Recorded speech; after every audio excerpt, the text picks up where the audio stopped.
अस्सलाम वालेकुम नाजरीन, मोहम्मद हमज़ा के मेहमान में आपका मेज़बान मोहम्मद हमज़ा आपको एक दफ़ा फिर खुशामदीद कहता है। नाजरीन, आज की जो हमारी मेहमान शख्सियत हैं, अल्लाह पाक ने इनको बहुत सी सलाहियतों से नवाजा है। ARYQ TV के मारूफ एंकर पर्सन, ARYQ TV की जो शान रमज़ान ट्रांसमिशन है उसमें बिलखसूस सहरी टाइम जो QTV का प्रोग्राम है वो कई सालों से ये करते आ रहे हैं। और ख़ास तौर पे ARYQ TV की जो ट्रांसमिशंस होती हैं, किसी दरबार से कोई प्रोग्राम हज का आ जाए, ईद उल फितर का आ जाए, ईद के प्रोग्राम्स आ जाएं, उसमें जो मेन जिनकी होस्टिंग में प्रोग्राम होता है, आज हमारे साथ वो शख्सियत मौजूद हैं, मोहतरम जनाब सफदर अली मोहसिन साहब। सर खुशामदीद, बहुत शुक्रिया। बहुत शुक्रिया। और सबसे पहले मैं बहुत ज़्यादा ममनून हमज़ा आपका, थैंक यू सर, टीम बाबुल इल्म का, और आली वकार सैयद जनाब सैयद ज़फ़र अरशद साहब का कनाडा से, ग्लासगो से रहीम भाई का, तहसीन भाई का, हसन भाई का। आपने फ़कीर को इस काबिल समझा कि चंद लफ्ज़ जो हैं वो आपके वसीले से मेरे मोहब्बत करने वालों तक पहुँच जाएंगे। आपकी मेहरबानी है कि आपने अपना कीमती टाइम निकाल के अल्लाह आपको सलामत रखे और हुज़ूर शेखुल इस्लाम के हर सिपाही को और उनके हर मुहिब को हमेशा सलाम। आमीन। और कैसा आपको फील हो रहा है कि आप लोगों के इंटरव्यू करते हैं, आज आप मोहम्मद हमज़ा के मेहमान हैं और इंटरव्यू दे रहे हैं? बड़ा अच्छा लग रहा है। अच्छा इस सेंस में कि हम ज़ाहिर है उम्र गुजर गई है जी जी, और बिल्कुल जवानी के अयाम से आज के दिन तक मुख्तलिफ लोगों को होस्ट करना, उनकी मेज़बानी करना, उनसे ख़ुद सवालात करना। जी जी, आज तक हज़ारों लाखों सवालात जो हैं वो हम अपने मेहमानों से ख़ुद पूछ चुके हैं। उसमें स्कॉलर्स शामिल हैं, नात खान शामिल हैं, गद्दी नशीन हजरात शामिल हैं, बड़े बड़े कादावर लोग, बड़ी बड़ी इज़्ज़त वाली हस्तियाँ जिनके हमने इंटरव्यूज़ किए, जिनसे हमने बातें पूछ के पूरी दुनिया के नाजरीन तक पहुँचाएँ। तो ये अच्छा खूबसूरत मरहला होता है कि आपके ज़रिए बहुत से लोग दुनिया में जाने गए। आज के दिन तक आपने उनकी शख्सियत को खोल कर, उनकी शख्सियत के खूबसूरत जो पैराए, उनके शख्सियत के जो मुख्तलिफ जिहाद हैं, वो सवालात के ज़रिए खंगाल कर, खोज कर दुनिया के सामने लाए। तो आज यही मामला हमारे साथ आ रहा है। तो ये बहुत अच्छा है, एक बड़ा खुशगवार एहसास है। और ये मौका क्योंकि बाबुल इल्म के ज़रिए मुयसर है, तो बारे दीगर शुक्रिया आपका लाजिम वाजिब। जज़ाकल्लाह। सफदर भाई, इस फील्ड में आपके उस्ताद और ख़ास तौर पे आपकी बैत कहाँ पर है? जी मैं अर्ज़ करता हूँ, असल में ये जो सारी जाग लगी थी ये बचपन से ही थी। जिस तरह कुछ सलाहियतें गॉड गिफ्टेड किसी न किसी शख्सियत में, आप देखिए सारी शख्सियात को, उनकी सारी हिस्ट्री का आप जायज़ा लें तो आप देखेंगे कि जिन लोगों ने, अल्लाह रब्बुल इज़्ज़त ने जिनको नाम भी दिया, इज़्ज़त भी दी, किसी शुबे में उनको मकाम भी दिया, तो बचपन से उनके अंदर वो सलाहियतें अल्लाह रब्बुल इज़्ज़त ने ख़ुद अता की होती हैं। बचपन से मैं बहुत अच्छा स्पीकर था, बहुत अच्छा बोलने वाला था। कॉलेज लाइफ तक, यूनिवर्सिटी तक मैं जितने भी हमारे डिबेट्स के कॉम्पिटिशन्स होते थे, और इवन लुत्फ़ की बात यह है, मेरे बहुत करीबी जानने वालों को तो पता है, ज़्यादा मेरे दोस्तों को नहीं पता, करम फरमाओं और मोहब्बत करने वालों को कम पता है कि मैं बाकायदा नात खानी करता रहा। अच्छा, माशाअल्लाह, अल्हम्दुलिल्लाह, बहुत अच्छे अंदाज में मैं बचपन से नात खानी का एक शगफ, और बहुत अच्छे तरीके से नात खानी। बल्कि कोई एक वक्त था कि नात खानी ही मेरी पहचान थी। फिर आहिस्ता आहिस्ता एक वक्त आया जब आप आलम शबाब में आते हैं, जो आपके इंस्पायरेशन के डेज होते हैं, जी जी, वहाँ पे चंद शख्सियात को देखना, सुनना, फिर वहाँ से इंस्पायरेशन लेना, और उसके बाद से फिर ये सारा कन्वर्जन हुआ, और उसके बाद से मुझे बोलने से फिर ज़्यादा मोहब्बत हुई, और फिर मैंने अपने लिए ये ट्रेड और शुबा जो है वो बाकायदा मुंतखब किया, निज़ामत का, नकाबत का और बोलने का।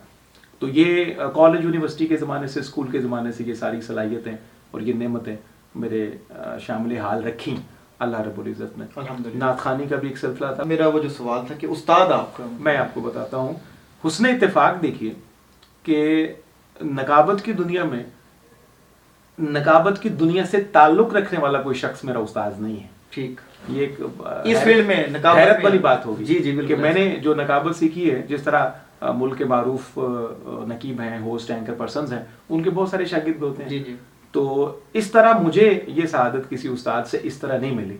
अल्लाह ने राब्ता जोड़ना था मेरा जन्नत मकानी सैयद मंजूरुल कौनैन शाह साहब रहमतुल्लाह। वो नात की दुनिया के ताजदार हैं, तरन्नुम की दुनिया का बादशाह, उस्ताजुल असातिज़ा हैं। इतनी हमाजहत शख्सियत नात के मैदान में मैंने अपनी पूरी ज़िंदगी में आज तक हमज़ा भाई नहीं देखी। ये शाह साहब का हिस्सा है, उनका क्रेडिट है कि उन जैसी कोई शख्सियत आज के दिन तक इस पूरे नात के कैनवस पर दूर दूर तक भी नज़र नहीं आती। हुस्न इत्तेफाक देखिए कि अल्लाह ने मेहरबानी फरमाई कि मुझे शाह साहब से वाबस्ता किया। शाह साहब से मोहब्बत बड़ी पुरानी थी हमारी, महफिलों में सुनने से लेकर उठने बैठने से लेकर। तो वो तो रावलपिंडी और आप जी लाहौर में तो किस मैं अर्ज तरह करता हूँ कि मेरा जिस तरह बताया कि सेल्स और मार्केटिंग शोबा है मेरा, तो मेरी जिम्मेदारी जो है कंज्यूमर कंपनी में नेशनल सेल्स हेड की है। माशाल्लाह। तो पूरे मुल्क के जितने भी सेल्स के, मार्केटिंग के, डिस्पैचेस के, रिकवरीज के जितने भी उमूर हैं सेल्स और मार्केटिंग से रिलेटेड, वो क्योंकि उनका सुपरवाइजर मैं ही हूँ, तो मुझे सारे शहरों में जाना होता है। ठीक। पाकिस्तान के तमाम बड़े शहरों में हमारे डिस्ट्रीब्यूटर्स हैं, हमारी सेल्स टीम है, तो मुझे उनको सुपरवाइज करने के लिए, उनके हाल अहवाल से जानकारी के लिए मंथली विजिट्स पे जाना होता था। तो पेशावर भी बार बार जाना, रावलपिंडी भी बार बार जाना, मेरा पीर खाना भी क्योंकि रावलपिंडी में था। उस पे आ रहे हैं ना जी, उधर भी आ रहा हूँ। तो अल्लाह रब्बुल इज़्ज़त ने सैयद मंजूरुल कौनैन साहब से इस तरह वाबस्ता किया कि मोहब्बत उनके दिल में पहले से थी। नात का जो क्लासिकल जो स्कूल ऑफ थॉट है, ये बिल्कुल बचपन से हमें यही सुनने को मिला, हम इसी से शगफ और रग़बत रखते थे। तो शाह साहब से शागिर्द होने से पहले मेरी उनसे बहुत अरसा पहले, कोई 8-9 साल पहले से मोहब्बत का सिलसिला शाह साहब से महफिल में आने का। मेरे घर भी वो जो पुराना घर मेरा आबाई है उधर भी तशरीफ लाते रहे, और महफिल के लिए भी और वैसे भी मेहरबानी करने के लिए। यहाँ शाह साहब जब आते तो उनकी खिदमत का, उनके साथ एज ए ड्राइवर जाने का भी बड़ी दफ़ा, दर्जनों दफ़ा मौका मिलता। सफ़र हज़र में बहुत कुछ सीखा।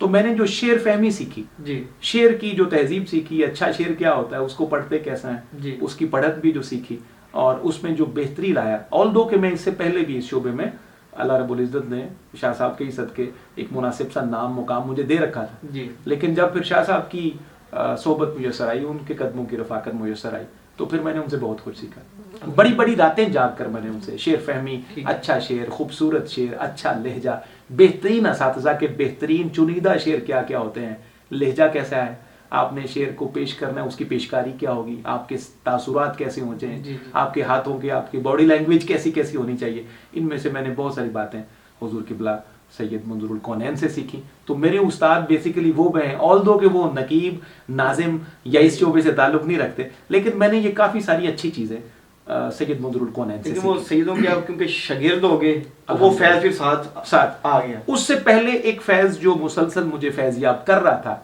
वो फैज़ हज़रत मुफ़क्किर इस्लाम, मुफस्सिर कुरान, शेखुल हदीस व तफसीर, बानी और सरपरस्त इदारा तालीमात इस्लामिया पाकिस्तान, मेरे मुर्शिद करीम शेख तरीक़त सैयदी वसनद हज़रत किबला पीर सैयद रियाज़ हुसैन माशाअल्लाह दामत बरकातुहुम आलिया।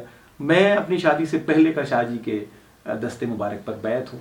उनका जो हल्का इरादत मुझे मुयस्सर आया है, उसकी उम्र भी अब तकरीबन कोई 23 साल के, अल्लाह अकबर, माशाअल्लाह 23 साल मुझे हुजूर किबला शाहजी के कदमों से वाबस्ता हुए हो गए हैं, और ये सारा उनकी मेहरबानियों का सिलसिला है और हुजूर की आलो इतरत का दिया हुआ है कि आज जो भी अल्लाह रब्बुल इज़्ज़त ने इज़्ज़त भी दी, आबरू भी दी, दोस्तों के दिलों में मोहब्बत भी दी, और ज़िक्र मुस्तफ़ा करीम, ज़िक्र असहाब, ज़िक्र आलो अथार, जो पढ़ने का सलीका तरीका ढंग भी दिया, वो सारा हुजूर की आल का सदका है। अच्छा माशाल्लाह, जब आप टीवी पर बोल रहे होते हैं, महफिल पे बोल रहे होते हैं, तो लोग आपसे बहुत ज़्यादा मुतासर हो जाते हैं, लेकिन आज हैरान कुन बात है, आपने कहा कि इस फील्ड में आपका उस्ताद बाकायदा कोई नहीं है, तो आप ये बोलने पर जो आप माशाल्लाह जो आपको अबूर हासिल है, इस पर आप किस से इंस्पायर हुए, किस से मुतासर हुए, जो माशाल्लाह इतनी अच्छी गुफ्तगू आप टीवी पर बैठ के 15-15 मिनट आप कर जाते हैं और सुनने वाले देखकर हैरान हो रहे थे कि माशाल्लाह ये कितना अच्छा बोलते हैं। हमजा भाई, उसमें देखें जो भी कोई शख्स है,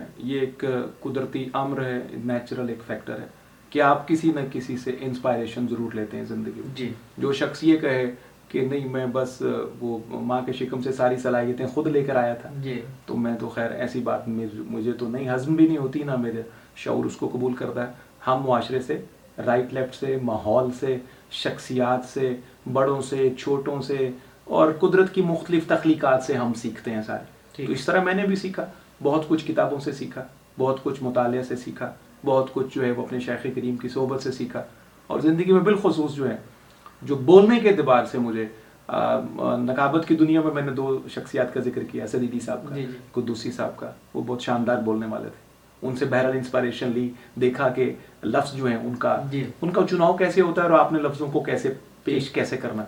उसके अलावा अगर आप बोलने की बात करें तो जनाब सैयद रियाज़ हुसैन शाह जी, उनकी तकरीर के हम वो बिल्कुल जवानी के दिनों से दीवाने थे, बहुत शौक़ से, और शाह साहब जितने खनकते लफ्ज़ लेकर आते हैं और जो शानदार लहजा इस्तेमाल करते हैं और जैसे शानदार लफ्ज़ वो पेश करते हैं, वो बिल्कुल बेमिसल हैं।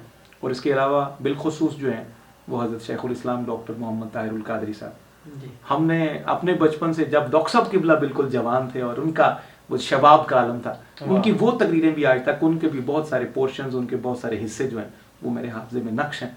और डॉक्टर साहब हमेशा लफ्ज़ों में बड़े मोहतात, ज़ेर ज़बर पेश में बड़े मोहतात, और उनका जो हुस्न बयान है वो कुदरत पर उनकी सबसे बड़ी नेमत है। तो उस नेमत से भी अपने वक्त में अपने हिस्सा लिया, उससे भी इंस्पायरेशन ली, शाह साहब किबला को सुना, और भी जितने खूबसूरत और शानदार बोलने वाले जितने जितने बुजुर्ग दुनिया में हमने अपने सामने देखे सुने, तो उनमें से हर एक की दुआ और उनका फैज़, उनकी बरकत जो है वो आज के दिन तक शामिल हाल है। जब मैं आ रहा था तो ज़फ़र भाई से बात हो रही थी रास्ते में, तो वो कहते कि सफदर भाई से ये पूछिएगा कि हुजूर नबी अकरम सल्लल्लाहु अलैहि वसल्लम के रास्ते में रात को कांटों भरा कूड़ा करकट फेंकने वाली वो औरत कौन थी, क्योंकि आजकल सोशल मीडिया पे ये बहस चल रही है कि इस तरह का कोई वाक़या मौजूद नहीं है।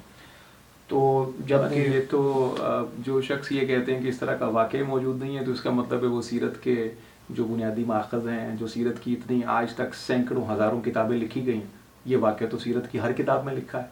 जी ठीक। ये कैसे मुमकिन है कि कोई बंदा सिरे से इनकार कर दे कि ऐसा वाक़या नहीं है। आप देखिए ना, नाती अदब में बार बार जब हुज़ूर इस्लाम के अखलाक़ करीमाना की हम बात करते हैं जी, तो आज तक हमने ज़िंदगी में पैदा होने से लेकर आज के दिन तक यही सुना है ना, हर मुकर्रर से, हर वाइज से, हर खतीब से, हर स्कॉलर से ये सुना है कि हुजूर के अखलाक जब बयान किए जाते तो आप तो कूड़ा फेंकने वालों को भी माफ़ करते थे, अपने ऊपर ओजड़ियाँ फेंकने वालों को माफ़ करते थे, और अजियत देने वालों को, तकलीफ करने वालों को भी सह जाते थे और उनके लिए दुआ किया करते थे। अगर आप इस वाक़े से इनकार करते हैं तो फिर इसका मतलब है आप सीरत की उन सारी किताबों को क्या करेंगे। बड़े बड़े मुफस्सिरीन, बड़े बड़े मुहद्दिसीन, बड़े बड़े सीरत निगारों ने उनका हवाला दिया है। उसने इत्तेफाक ये कि चंद दिन पहले ही अपने मेरे पढ़ने में शामिल था। तो अगर आप मुझे एक लम्हा दें जी जी, तो मैं उसका जरूरी है ये, मैं अर्ज करता हूँ, क्योंकि ये चंद दिन पहले इत्तेफाकन मेरे मुताले में शामिल था। कि मैं सिर्फ आपको हवाले दे रहा हूँ। जी जी, बस हवाले, और बाकी उलमा को सबको पता है हम आलिम नहीं है ना, हमें को बनने का शौक जी, है। जी, जी। मैं जाती तौर पे हमेशा तालिब इल्म रहा हूँ और मैं मरते दम तक तालिब इल्म रहना पसंद करता हूँ। ठीक, मेरी अपनी ख्वाहिश भी है, हमें आलिम दीन बनने का शौक भी नहीं है, जी, जी। और हमारा वो मनसब भी नहीं है, लेकिन मैं अपने मुताले की बिना पर जो हमने अपने मशाइख से सीखा है, हज़रत अब्दुल्ला बिन अब्बास की तफसीर में इसका हवाला मौजूद है, ठीक, तबरी में मौजूद है, राजी में मौजूद है, इमाम मातुरिदी ने इसे नकल किया है। ये क्योंकि मेरे मुताले में है तो सारी चीज़ें मेरे सामने हैं इस वक्त। जबरदस्त। मावर्दी ने इसे बयान किया है, और इसके बाद आप अगर जाएं तो बदरुद्दीन ऐनी ने इसे बयान किया है, कुस्तलानी ने इन्हें बयान किया है, इमाम बगवी ने किया है, फ़खरुद्दीन राजी ने किया है, और इमाम बैजावी ने किया है, और इमाम खाजिन ने किया है, और इब्ने कसीर ने किया है, इमाम अबू हफ्ज़ इब्ने आदिल अल हम्बली ने किया है। ये दर्जन भर हवाले तो मेरे सामने हैं जो सिर्फ तालिब इल्म है, जो मैंने पढ़ के इकट्ठे किए हैं।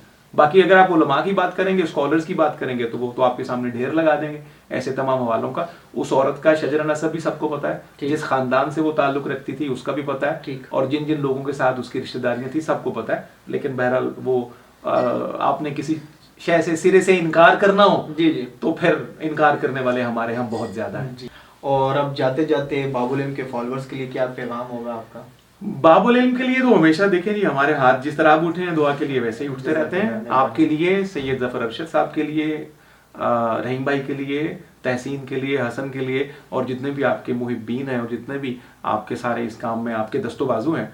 देखिए, मैं समझता हूँ कि आप लोगों को पिछले दिनों जो एक ख़ास नौकरी आपने हुज़ूर सैयदा पाक सलामुल्लाह अलैहा की खिदमत में की है ना, उनके नामूस पर तहफ़्फ़ुज़ और जो पहरेदारी की जो नेमतें टीम बाबुल इल्म को मिली हैं, अल्लाह करे कि ये फैज़ आपका सदा कायम दायम रखे। आमीन आमीन। बाबुल इल्म बहुत सालों से मैं देख रहा हूँ, खुद मेरा मुशाहिदा है, मैं बहुत कम आपसे ताउन करता हूँ, मुझे इसका एहसास है। आप हर अच्छे मौके पर मुझे कोई ना कोई कलाम की फरमाइश करते हैं, कोई ना कोई हुक्म जारी करते हैं, लेकिन बहरहाल वो रह जाता है। लेकिन मैं खुद भी कोशिश करूँगा कि ज़्यादा से ज़्यादा मैं एक कारकुन के तौर पर जो खुद काम कर सकूँ वो भी करूँ।